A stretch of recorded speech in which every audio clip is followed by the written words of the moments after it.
Göyman. İçində çək. İçində kofe doldururlar, çay doldururlar, nə doldururlar içində. Burası. Salam əziz izləyicilər, YouTube kanalıma abunə olan, mənim videolarımı izləyən izləyicilər. Bugün İsmayılın Xanagər kəndinin Günəş İstirahət Mərkəzinə gəlmişik.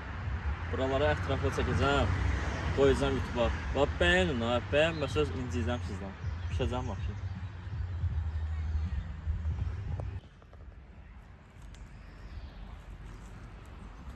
Oturmağa da yerlər var, əziz dostlar, pisətkalar. Bunlar heykəldir ya, elə biləs canlı heyvandır. Burada çaylıqda var. Yəni çay süzüb içə bilərsiniz hal-hazırda. Gəldən yaxınlaşdır, yaxından götürürəm. İçində çək. İçində kofe doldururlar, çay doldururlar, nə doldururlar içində. Nasıl bağlı?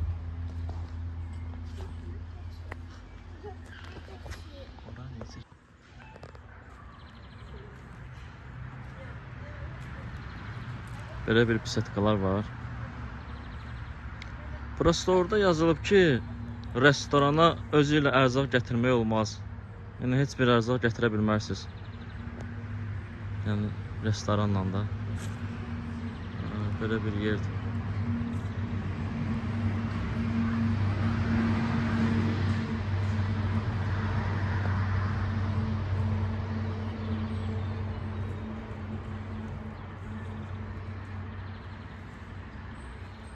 Böyle bir pisətkalardır.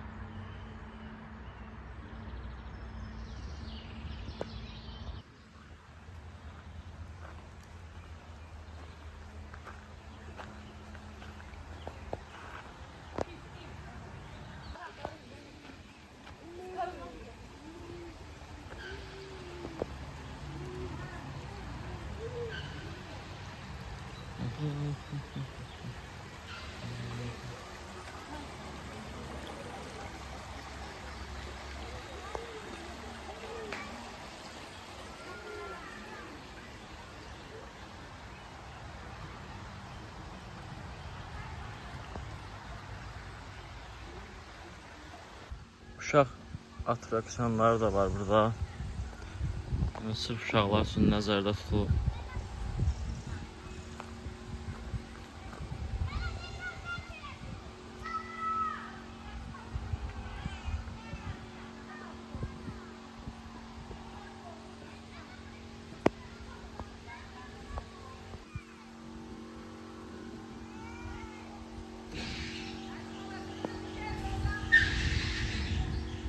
Yine burada çanik çıxdı qabağımıza.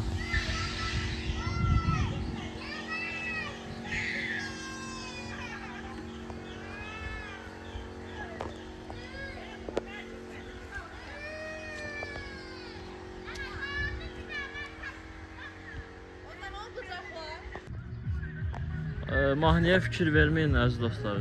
Daha kəndi yeridir. Qoyublar da indi belə bir mahnı. Bak borcularım yazmak istiyor.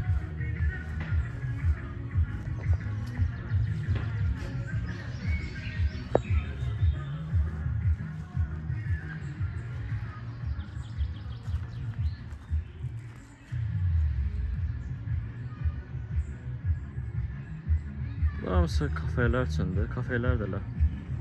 Oturup yemeği için falan.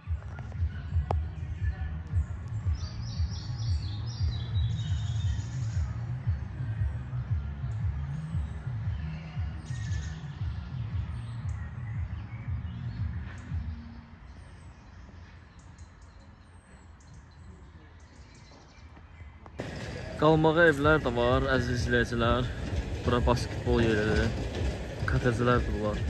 Burada qiyməti bilmirəm. Ama kim istəsə gəlib öyrənə bilər qiymət haqqında məlumat.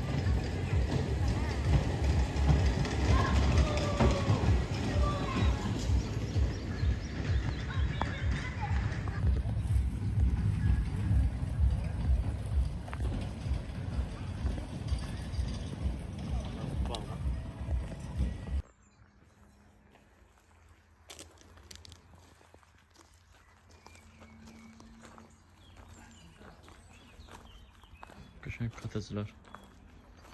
Maşallah manqal da var. Çöldə oturmalı stollarda.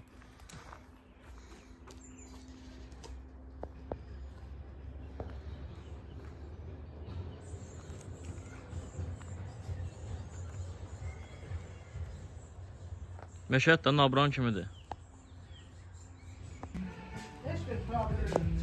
Çox sağ olun. Qutab pişirirlər. Neçədir qutabın qiyməti xanım? Qutab göy manat yarım və ət 2 manat. Göy manat yarım, ət 2 manat. Qiymət taxmini və köhnədən verir. Hə.